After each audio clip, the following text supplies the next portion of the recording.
नमस्कार, India voice में स्वागत है आपका। मैं हूं आपके साथ प्रियंका मिश्रा। बुलेटिन की करेंगे शुरुआत। उदयपुर में चाकूबाजी मामले में अपडेट। मृत छात्र देवराज का अंतिम संस्कार। उदयपुर में भारी पुलिस बल तैनात। परिजनों ने बेटे देवराज को मुखाग्नि दी। तो उदयपुर का मामला, मृत छात्र देवराज का अंतिम संस्कार। उदयपुर में भारी पुलिस बल की तैनाती। परिजनों ने बेटे देवराज को मुखाग्नि दी। अंतिम यात्रा में पूरा उदयपुर हुआ शामिल। हर किसी की आंखें हुई नम।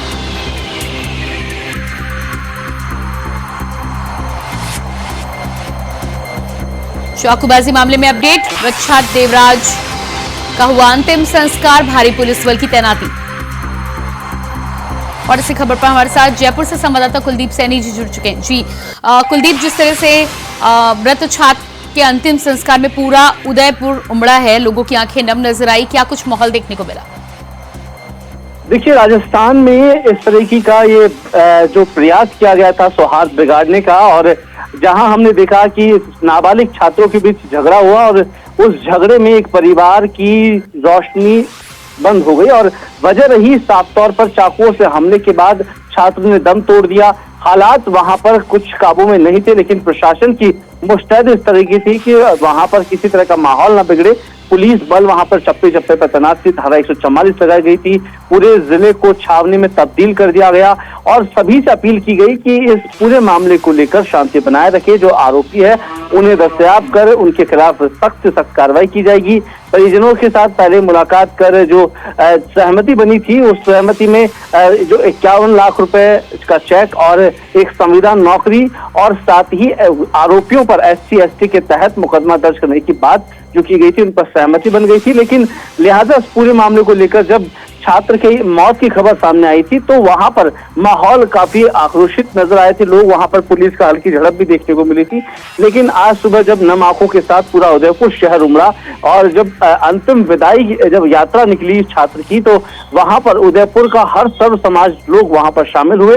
और ये कि समुदाय विशेष की बात नहीं है, जब इस तरीके का जब कांड होता है किसी भी क्षेत्र के अंदर तो वहां सौहार्द बिगाड़ने की जो कोशिश की जाती है, सरकारों को इसके खिलाफ बड़ा एक्शन लेना चाहिए। जहां पर आज नम आंखों के साथ परिवार ने उसको अंतिम यात्रा में विदाई दी और पूरे उदयपुर शहर की जिस तरीके का हमने देखा कि जहां कन्हैया लाल हत्याकांड हो या फिर और कई हत्याकांड हो, राजस्थान में इस तरीके के कृत्य कहीं न कहीं आरोपियों को शय देने का काम करते हैं और सरकारों पर इसको विशेषकर ध्यान देना चाहिए।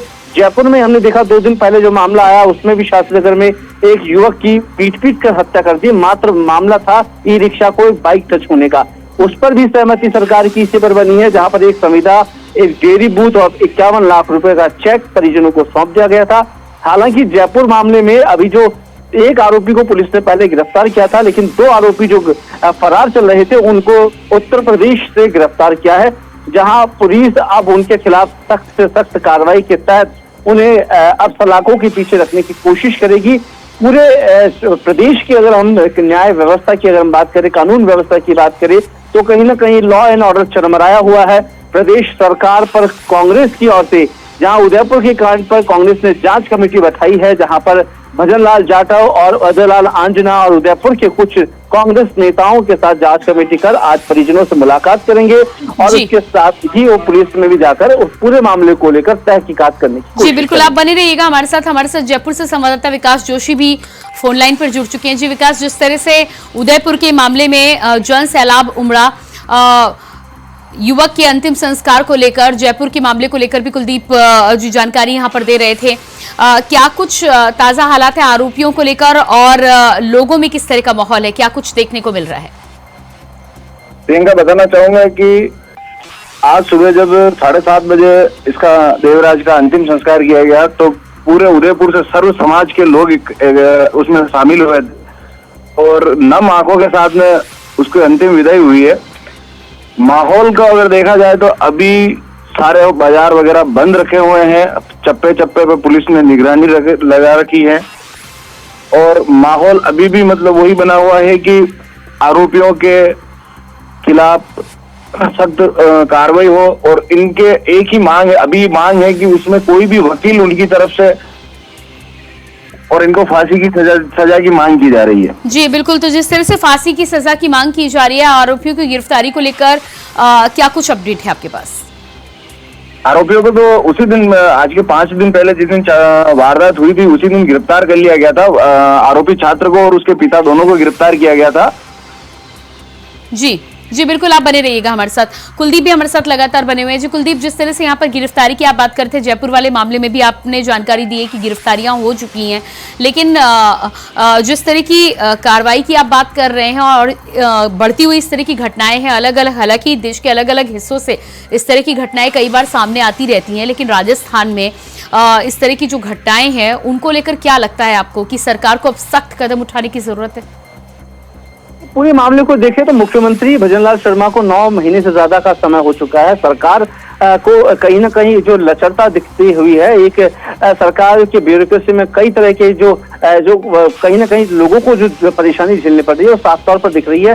हालांकि इस पूरे मामले को लेकर पुलिस विभाग भी ये कह रहा है कि जो पुराने मामले हैं कहीं ना कहीं उसमें छात्रों के अंदर, क्योंकि शिक्षा विभाग ने जब ये पूरा मामला हुआ तो शिक्षा विभाग ने सख्त आदेश दिए कि तमाम स्कूलों के अंदर जो भी नुकीली वस्तुएं हैं, कैंची है, प्रकार है या और कोई नकुली वस्तु जो छात्रों के बैग में नहीं पाई जानी चाहिए, उसके खिलाफ सख्त कार्रवाई की जाएगी। तो स्कूलों को भी निर्देश दिया है कि अब इसकी जांच होनी चाहिए। लेकिन इस लिहाजा हमेशा अगर हम देखें प्रशासन की ओर से, सरकारों की ओर से हमेशा घटना होने का इंतजार किया जाता है। और उदयपुर का मामला हो या जयपुर का मामला हो, इस तरीके की जो विचारधारा लेकर लोग चल रहे हैं, जहां पर सरकार की ओर से एक्शन जरूर लिया गया, आरोपी के जो किराए के मकान थे उसको ढहा दिया गया, लेकिन क्या उससे न्याय मिल जाएगा? क्या सरकार की ओर से जो दिए गए मुआवजे हैं उससे किसी के भरण पोषण की पूर्ति हो सकती है?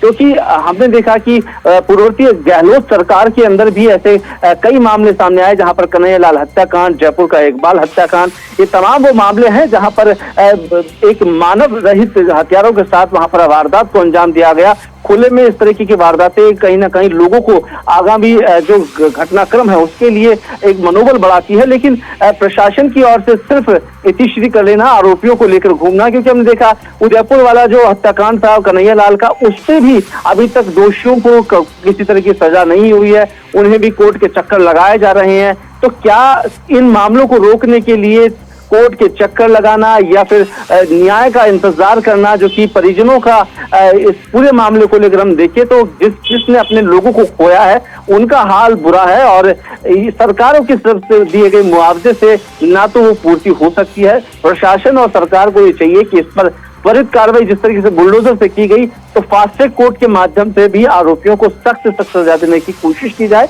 तब जाकर इस पर इंसाफ की एक नई लकीर खींची जा सकती है। लेकिन कहीं ना कहीं हम देखते हैं कि इन पूरे दोनों हत्याकांडों को लेकर सरकार की ओर से किसी तरह का बयान नहीं है।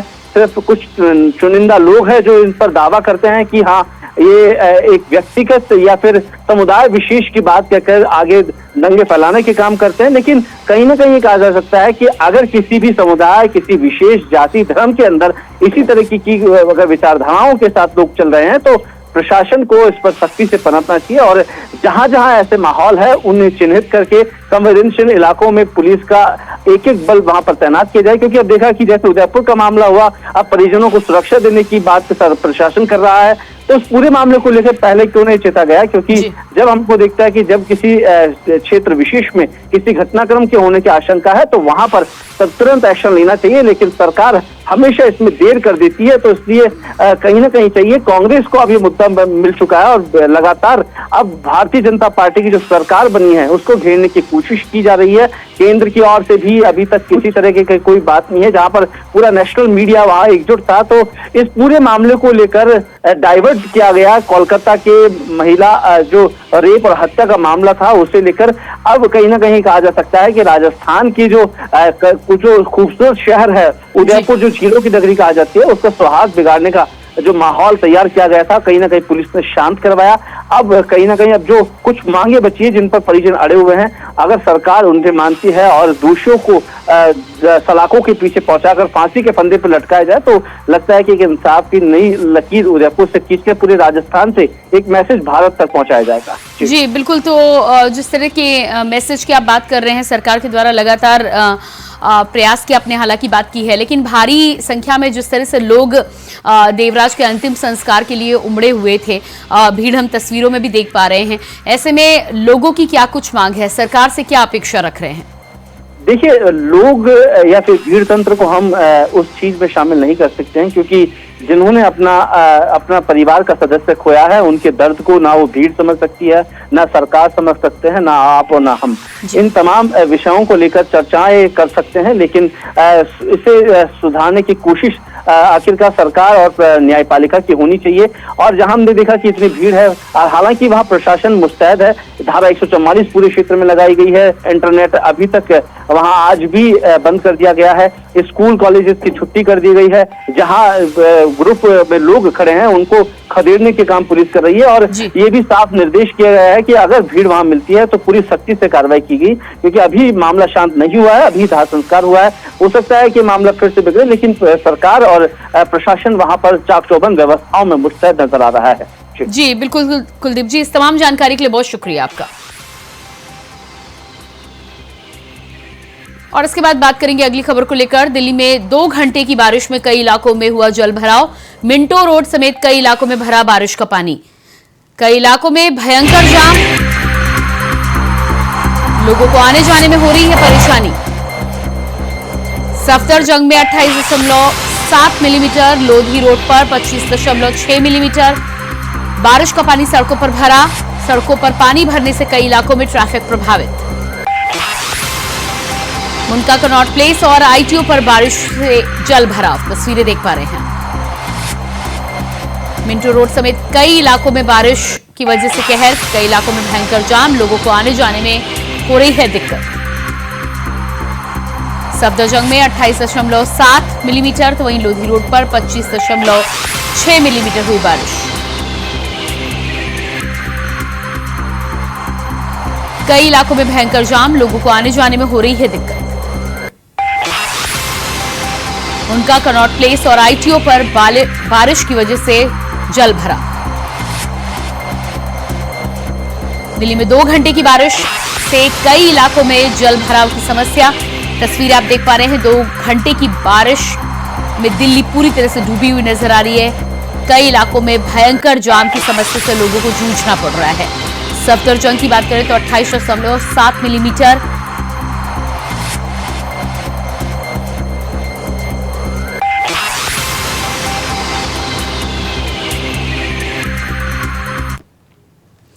वहीं 53.84 लाख से अधिक भक्तों ने किए बाबा विश्वनाथ के दर्शन। श्रावण मास में 53.84 लाख से अधिक भक्तों ने किए बाबा के दर्शन। सीएम के निर्देश पर सुरक्षा और सुगम दर्शन की गई व्यवस्था। कल 1.64 लाख से अधिक शिव भक्तों ने किए बाबा के दर्शन। श्रावण मास में 53.84 लाख से अधिक भक्तों ने किए बाबा के दर्शन। तो बाबा विश्वनाथ के दर्शनों के लिए भारी भीड़ देखने को मिली। कल सावन माह का आखिरी सोमवार था, ऐसे में विशेष इंतजाम प्रशासन और मंदिर के द्वारा किए गए थे।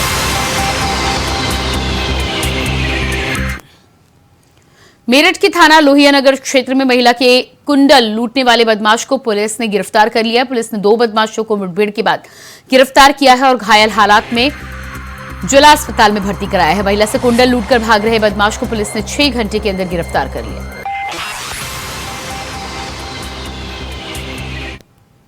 महिला जो ऑटो से जा रही थी, 2 बाइक सवार बदमाशों द्वारा उनके कुंडल छीन लिए गए थे। फिर खास की सूचना के आधार पर चिंदौड़ी पुलिया के पास पुलिस मुठभेड़ में 2 बदमाशों को गिरफ्तार किया गया है। इसमें से एक बदमाश जिसका नाम सुभान है, इसके पैर पे गोली लगी है और इसके ऊपर 4 से अधिक मुकदमे पंजीकृत है। दूसरे बदमाश का नाम वासिद है और घायल को उपचार हेतु अस्पताल में एडमिट कराया गया है और इसमें अग्रिम विधिक कार्रवाई। सीएम योगी ने मंगलवार को गोरखनाथ मंदिर में जनता दर्शन के दौरान लोगों की समस्याएं सुनी। मुख्यमंत्री ने इस दौरान करीब 300 लोगों से मुलाकात कर उनकी समस्याएं निस्तारण करने के निर्देश दिए हैं। महंत दिग्विजय नाथ स्मृति भवन सभागार में कुर्सियों पर बिठाए गए लोगों तक सीएम योगी खुद पहुंचे और समस्या सुनते हुए उनके प्रार्थना पत्र लिए। अलग अलग मामलों में जुड़ी समस्याओं के निस्तारण के लिए संबंधित प्रशासनिक और पुलिस अधिकारियों को प्रार्थना पत्र देकर दिशा निर्देशित किया है। तो वहीं समस्याओं के निस्तारण समयबद्ध, निष्पक्ष और संतुष्टिपरक होना चाहिए, इस बात के दिशा निर्देश भी दिए गए। मुख्यमंत्री ने लोगों को आश्वस्त करते हुए कहा कि प्रभावी कार्रवाई होगी, सबकी समस्या का समाधान हर हाल में किया जाएगा।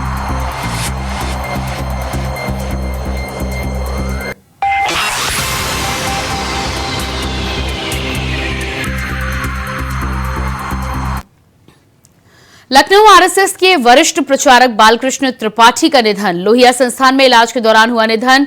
बीमारी से 87 वर्ष की आयु में बालकृष्ण त्रिपाठी का निधन। तो लखनऊ से अहम जानकारी, आरएसएस के दिग्गज नेता वरिष्ठ प्रचारक बालकृष्ण त्रिपाठी का निधन। राम मनोहर लोहिया संस्थान में इलाज के दौरान हुआ निधन। बीमारी से 87 वर्ष की आयु में बालकृष्ण त्रिपाठी का निधन।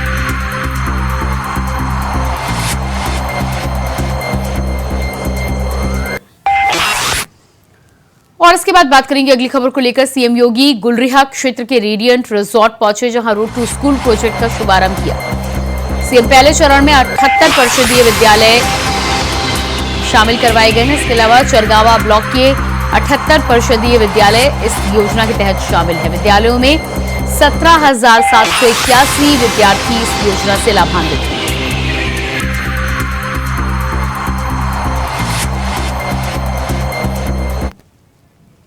और इसके बाद अगली खबर दिल्ली से आ रही है। दिल्ली केंद्र सरकार के अस्पतालों में सुरक्षा बढ़ाने के दिए गए निर्देश। स्वास्थ्य मंत्रालय ने संस्थान प्रमुख को पत्र लिखकर इस बारे में जानकारी दी है। डॉक्टर और स्टाफ की सुरक्षा को लेकर लिखा गया था।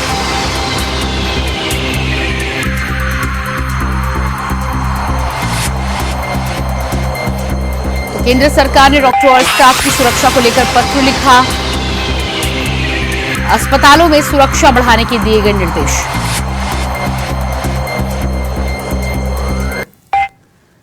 मथुरा में गिरिराज परिक्रमा मार्ग पर डग्गामार वाहन ने बाइक सवार पति पत्नी को रौंद डाला। एनजीटी न्यायालय के आदेश के बाद भी नो व्हीकल जोन गिरिराज परिक्रमा मार्ग पर डग्गामार वाहन दौड़ लगा रहे हैं। वहीं दोनों घायलों को इलाज के लिए जिला अस्पताल में भर्ती कराया गया।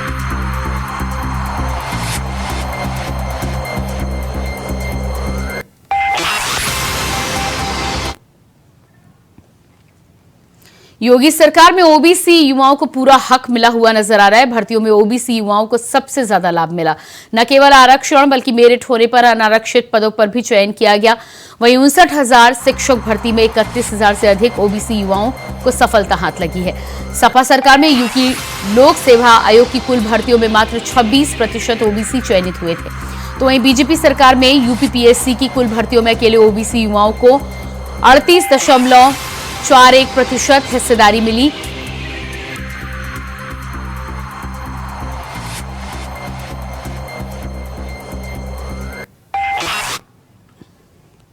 और उसके बाद अगली खबर दिल्ली से सामने आ रही है। कई हिस्सों में हुई तेज बारिश। 2 घंटे की बारिश में कई इलाकों में जलभराव से कई इलाकों में लोगों को परेशानी।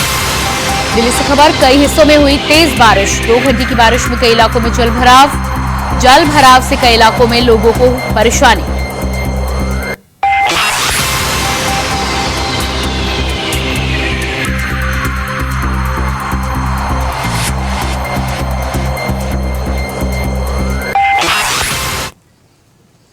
और इसके बाद अगली खबर लखनऊ से सामने आ रही है। सुभाषपा का 2 दिवसीय राष्ट्रीय अधिवेशन मुंबई में होगा। 21 और 22 अगस्त को सुभाषपा का राष्ट्रीय अधिवेशन मुंबई में होना है। अधिवेशन में कई राज्यों के पदाधिकारी होंगे शामिल। महाराष्ट्र की विभिन्न जातियों के संगठनों से होगा संवाद। वहीं आगामी चुनाव में गठबंधन को लेकर होगी चर्चा। महाराष्ट्र, बिहार, झारखंड, हरियाणा के लिए बनेगी चुनावी रणनीति।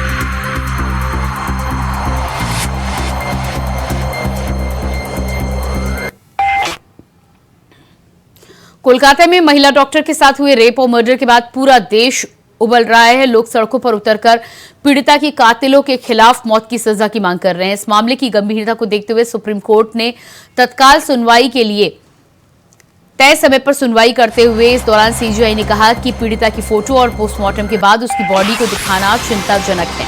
हर जगह पीड़िता की पहचान उजागर हुई है, जबकि ऐसा नहीं होना चाहिए था। सीजीआई ने पश्चिम बंगाल से पूछा कि क्या प्रिंसिपल ने हत्या को आत्महत्या बताया, क्या पीड़िता के माता पिता को सूचना देरी से दी गई है, उन्हें मिलने नहीं दिया गया। इसके अलावा सीजीआई ने पश्चिम बंगाल सरकार और हॉस्पिटल प्रशासन को फटकार लगाई है। कहा, एफआईआर देर से क्यों दर्ज की गई, हॉस्पिटल प्रशासन आखिर क्या कर रहा था। बता दें कि chief justice DY Chandrachud, justice JB Pardiwala और जस्टिस मनोज मिश्रा की बेंच इस मामले की सुनवाई कर रही है।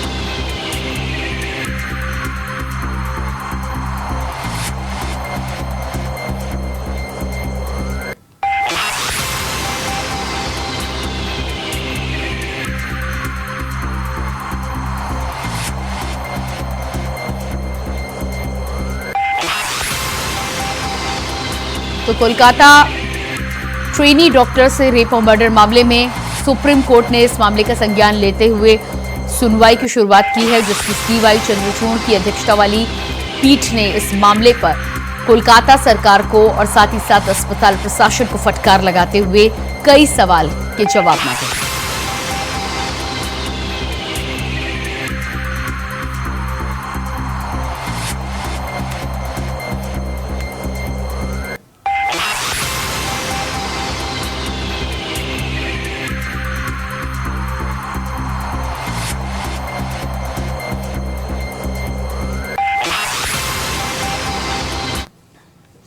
और इसी के साथ फिलहाल इस बुलेटिन में इतने ही। खबरों का सिलसिला जारी रहेगा। नमस्कार।